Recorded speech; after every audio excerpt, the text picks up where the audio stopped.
My Republican colleagues are a joke.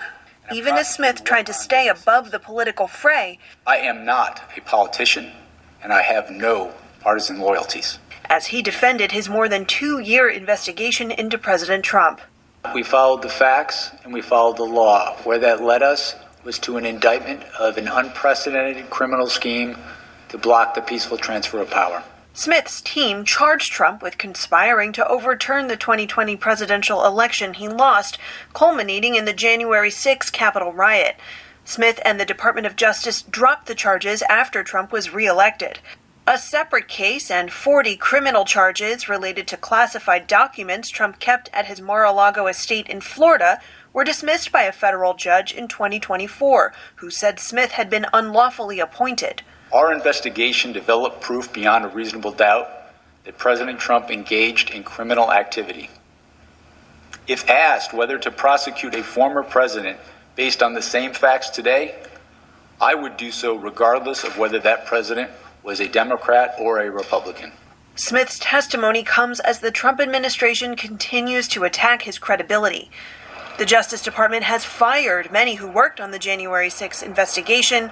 A watchdog agency is looking into Smith's work, and President Trump continues to attack him, including during the hearing, posting on Truth Social that Smith is a deranged animal who shouldn't be allowed to practice law, and that he hoped the Attorney General was looking at what he's done. Democrats read the post aloud. We have a word for this. It's called weaponization. It's called corruption. But Republicans backed the president, directly accusing Smith of being a partisan actor, weaponizing the Department of Justice.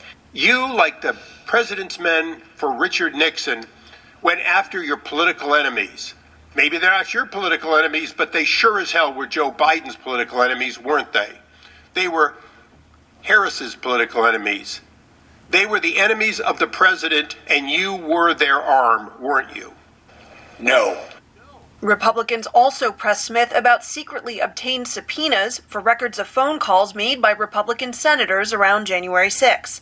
Smith said it was common for investigators to collect call logs which do not include their content. Not going to be charged. They're not going to see it. They're not going to know because we're not going to tell them. So let's go ahead and do it. It's exactly what happened. The toll records that we secured and the non-disclosure orders were consistent with policy. Democrats on the committee praised Smith for his service.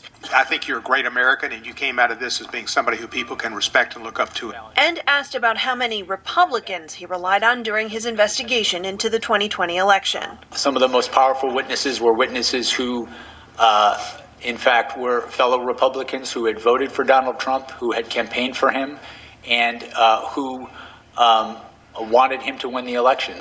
The classified documents case got far fewer questions. The Trump-appointed judge in that case had sealed a report Smith's team prepared, and Trump's lawyers are asking for it to be permanently blocked from release. One question Smith left open was whether someone could or should revisit his charges when Trump leaves office. So they can be refiled. And he can be prosecuted after he leaves office. Is that correct? I'm not going to speak to that. He only said the case was dismissed without prejudice, meaning it was not closed for good. For the PBS NewsHour, I'm Allie Rogan.